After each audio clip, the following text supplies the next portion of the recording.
Hello everyone and welcome to the Creating Beyond Limits Weekly Gaming Show episode 2. If you missed last week's episode, there will be a link in the description box below for you to check it out, along with links below for everything I talk about in today's video. Firstly, I'm going to talk about The Legend of Zelda Breath of the Wild Backlash. I'm sure you all know Breath of the Wild released March 3rd for the Nintendo Switch and the Nintendo Wii U, two amazing reviews, and had a 98% on Metacritic for a very long time. As in, it was looking like it was going to stay 98%. But then, Jim Sterling, critic Jim Sterling / YouTuber, I actually watch his content and find it very enjoyable, released his review for the game. I'm not going to say what he gave it, but he didn't give it nearly as high of a score as everyone else, and that brought the game down to a 97. So obviously, fans of the game couldn't take that. They brought his website down, and he's been getting death threats and hate messages and stuff like that since. I'm a big fan of the game. I read his review and I respect it because it's his opinion. Not everyone has to like a game as much as you, and that's fact. It doesn't mean you have to go attacking someone because of it. As much as I'm enjoying Breath of the Wild and would probably give it a higher score than what he did, I can see that the game has issues. I mainly wanted to talk about this, not because I found it interesting, but because I found it really annoying. I hate when I see things like this in gaming. It really brings it down. You don't attack people just because they like a game more than you or didn't like it as much as you. It's ridiculous and it's disgraceful, especially because how far and how toxic people get over it. So that's all I'm going to say on that. There's a link to his review. I highly recommend checking it out. While I'm still talking about The Legend of Zelda, I want to say that Nintendo released the making of Breath of the Wild. It's 3 parts. I watched it and I found it very enjoyable, especially if you like behind the scenes and what it took to make the game. So links in the description box for that if you want to check them out.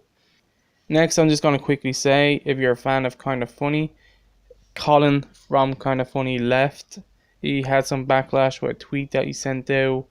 He made a joke and it backfired. I'm not sure that's the reason why he left. Lots of people are thinking it is, but other people think he wanted to leave for a while now. But either way, he's not part of the podcast anymore, or the Kinda Funny team.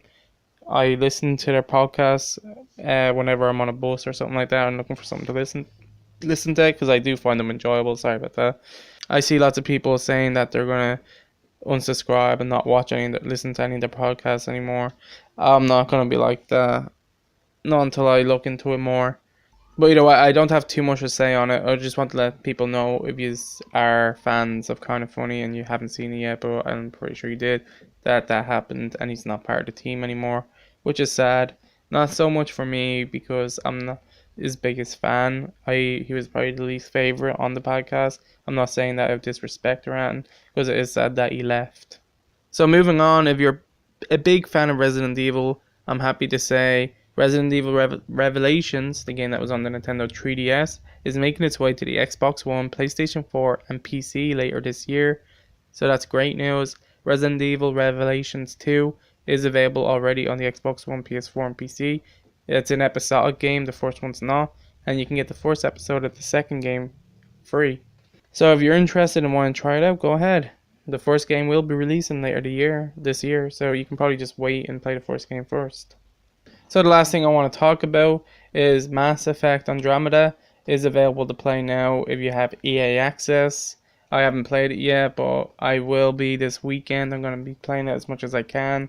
You do get 10 hours with EA Access. You can also play it if you have Origin on your PC, and the game will be releasing next week.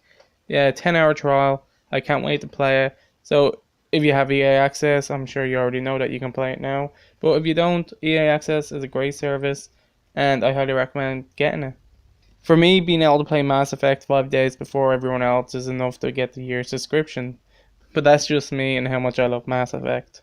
So I hope you all like the second episode. If you want, you can leave a comment below, let me know what you thought, or if you want to see anything on the channel, or if you have any feedback on what I can do to improve future episodes going forward.